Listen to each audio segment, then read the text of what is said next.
Hello and welcome to the transcription explanation of this design. It says the name Anna Davies, and the Joe and the Anna are kind of split up to make the word a bit longer, or the words a bit longer, to fit that linear style you wanted of the overlapping circles to better fit your tattoo. So anyway, here we have our first word.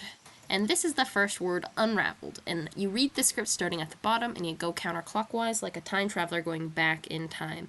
So that makes a J, our first letter here. It's a completed circle, and it's inside our word circle, and it has no dots and no lines on it because it's in this first column, so that's the J. Then we continue around, and here's the O. It's a little guy inside the word circle, so that's Joe. And then in the word Anna, these are the two A's. They're outside the word circle, and I did something a little ambiguous in this design where I have the A exactly between the Joe and the Anna circle, so you don't really know by looking at the design and with the technical rules whether the A goes with this word or with this word, but Joe's such a simple word that it wouldn't be J-A-O, it would just be Joe. So that lets you know that the A goes here in Anna, and then this word, if you start reading it with the A, we see the double N and another A, so context makes it pretty clear that this is the word Anna.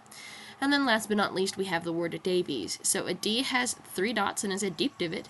Here's the A outside our word circle. This V has 1 line on it, and I stacked the I and the E together. So the I is the thin circle, so when letters are stacked, you read thin to thick, so this is the I, and then the E's in the middle. And then last but not least, we have the S with 1, 2, 3 lines on it. So yeah, that would be the name. So yeah, I hope you like it. Thanks, bye.